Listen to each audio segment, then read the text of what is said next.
सरकार से कह दें कि इतने दिन के अंदर अगर कैदियों को रहा न किया गया और इस ज़र और ज़ोर से आई हुकूमत की छुट्टी न कराई गई तो हम तमाम पाकिस्तान में हर ज़िले में तारीख शुरू कर देंगे। उसमें फैसला नहीं हुआ, that is on the cards कि ये होगा, हम यही करेंगे मजबूरन। अगर ये अकल के नाखून लेते हैं, APC बुलाते हैं तो हम इकट्ठे मिलकर अपनी गलतियों का इजाला करते हैं तो फिर शायद हमें उस तरफ ना जाना पड़े।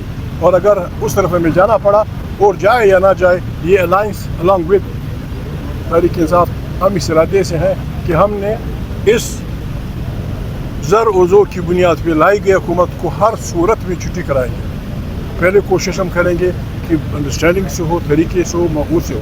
उस सिलसिले में दूसरी बात, असद कैसर साहब को जिम्मेवारी दी गई कि वो पार्लियामेंट के स्पीकर से मिलेंगे। हम इतने बेहिस हो गए हैं, एक 3 दिन पहले तकरीबन पाकिस्तान में 50 के करीब इंसान मारे गए। उस पर एक दिन 1 मिनट के लिए कोई नहीं बोला। हम वहाँ मजाक कर रहे थे। आप कौन सी कैसे आती है, शर्म नहीं आती? आप मजाक कैसे करते हैं?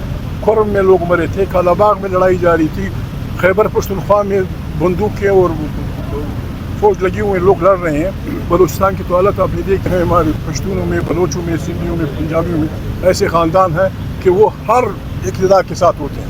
एवरग्रीन ट्रीज़, एवरग्रीन फैमिलीज़, इनकी तो बेखुदी करनी चाहिए, इनको तो बिल्कुल उठा के फेंक देना चाहिए। सारे पार्टियों को ये फैसला करना चाहिए कि ये एवरग्रीन ख़ानदानों को ना हम इलेक्शन में जाने देंगे कॉन्स्टिट्यूशनली, ना उन्हें इलेक्शन में जाने देना चाहिए, ना उनको वोट देना चाहिए, ताकि इस मुल्क को बेहतरीन मुल्क, एक एटमी मुल्क, दुनिया जहान की नियामतों से पुर मुल्क, कोई भी आप एटम दुनिया का वो कीमत का वो आपके मुल्क में है, लेकिन सब हुकूमत है। इन हालात में ये गनीमत है, ये गनीमत है कि ऐसा अलायंस बना है जिसमें मजहबी जमातें भी हैं, लेफ्ट वाली भी हैं, राइट वाली भी हैं। और मुतालिबा क्या है? मुतालिबा ये है कि आइन हो, उसकी बालादस्ती हो, पार्लियामेंट ताकत का सर्टिश ना हो। इससे बेहतरीन बात हो नहीं सकती। इस पर पीपल पार्टी मुतफ़िक है, मुस्लिम लीग मुतफ़िक है, फलानी पार्टी मुतफ़िक है। जब हम सब आइन पे मुतफ़िक है फिर थोड़ी बहुत मुखालफतें होंगी तो APC बुलाने के लिए इंशाल्लाह हमारी कमेटी मिलेगी लोगों से। शराजी जियो न्यूज़ से आपने कहा कि इस हुकूमत की छुट्टी होनी चाहिए, वो घर ना गई तो हम इक़दाम करेंगे। तो ये किस तरह क्या तरीके अदम एतमाद के ज़रिए हुकूमत को घर जाने का आज प्लान बनाया गया है? किस तरह आप इस पे अमल पेशरफ्त करेंगे? वो आईनी अमल जो है इंसानों के दस्त है, उसमें होता है आखिरी हंगामा। ज़र हुज़ूर से कायम हुकूमत, और वो भी आप उसको आप आईनी कहते हैं। नहीं, मेरा मकसद है कि आपको घर भेजना है, इन हाउस तब्दीली या वैसे ही कोई और APC इसी जज्बे के तहत बुलाई जा रही है कि भाई आए, हम सब इकट्ठे मिलके, अक्ल खुल हम नहीं हैं, सब इकट्ठे मिलके मशवरा करें, इज्तिमाई दानिश से पाकिस्तान को इस समझियत बुरान से निकालें। अच्छी तजावीज़ आ जाएंगी, हम भी अपनी तजावीज़ रखते हैं। आईनी माहिरीन भी हैं, अच्छे जर्नलिस्ट भी हैं, अच्छे लड़ाकू लोग भी हैं, अच्छे मुकर्रर भी हैं, अच्छे सियासी लोग, सब जब मिलेंगे इंशाल्लाह इस्माइल दानिश में। APC का एजेंडा हमें बताया गया, वो बलोचिस्तान बताया गया। और भी नहीं, सिर्फ एक सवाल, बलोचिस्तान बताया गया। आपने कहा कि APC में हम एजेंडा तय करेंगे, हुकूमत तो क्या हुकूमत को भी बुलाना है फिर APC में? बलोचिस्तान सिर्फ नहीं, हुकूमत क्या देखें, नवाज शरीफ मुस्लिम लीग का सब कुछ है। वो शरीफ आदमी मजबूरन आखिर इस नतीजे पे पहुंचा कि ये नहीं चल रही। उसने कहा कि अक्रॉस द बोर्ड तमाम पार्टियों की बशमूल इस्टेब्लिशमेंट एक गोल मेज कॉन्फ्रेंस बुलाई जाए ताकि मुल्क को बुरान से निकाले। मुझसे साहब बता देंगे कि हमने क्या वो किए हैं। सबसे पहले जो इस वक्त बलूचिस्तान में जो सूरत हाल जारी है और इस वक्त वहाँ की जो सिचुएशन है, पूरे हमारे अलायंस ने उसके ऊपर बड़ी तशवीश का इजहार किया है।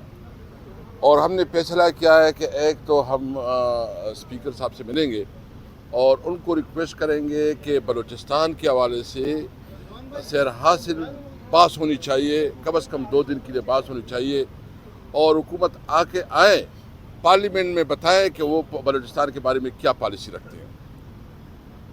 दूसरे, हमने एक स्पेशल कमेटी बनाई है और वो कमेटी जो है ना, हमने इसलिए बनाई है कि हम चाहते हैं कि बलूचिस्तान के हवाले से ऑल पार्टी कॉन्फ्रेंस होनी चाहिए, जिसमें तमाम पॉलिटिकल पार्टी, जिसमें तमाम स्टेक होल्डर ऑन बोर्ड हो और एक कलेक्टिव डिसीजन हो जो हमारे اس وقت بلوچستان میں ہمارے ناراض بلوچی بھائی ہیں، یا وہاں جو سچویشن ہے، یا وہاں جو ان لوگوں کے کنسرنز ہے، اس کو کیسے ایڈریس کیا جائے. اور اس وقت جو صورتحال خاص کر یہ حکومت غیر سنجیدہ طور پر بلوچستان کو لے رہی ہے. 2 دن سے میں نے خود اسمبلی کی فلور پہ یہ بات کی کہ بلوچستان کے حوالے سے ڈیبیٹ ہونی چاہیے، لیکن حکومت نے کوئی سنجیدگی نہیں دکھائی.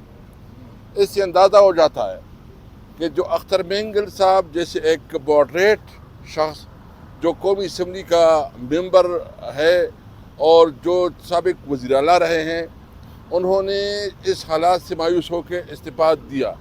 یہ بہت زیادہ تشویشناک بات ہے کہ آپ کے اگر پولیٹیکل لوگ اس طرح ڈسکرج ہوتے ہیں، وہ سمجھتے ہیں کہ وہ اس پارلیمنٹ کی وجہ سے اپنے علاقے میں اپنا عزت کو بیٹھتے ہیں، تو پھر اس پارلیمنٹ کی کوئی حیثیت نہیں ہے.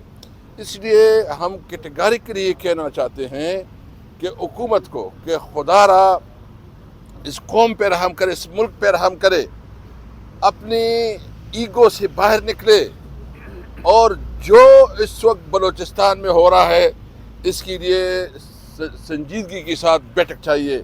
اور حکومت اس حوالے سے جو ہے نا وہ لتلال سے کام لے رہی ہے، اور جو اتنی ادھر اس وقت سینسٹیویٹی ہے، جتنی اس وقت وہاں ایک سچویشن جو ہے نا، میں سمجھتا ہوں کہ یہ ہماری دشمن اس سے فائدہ اٹھا رہے ہیں.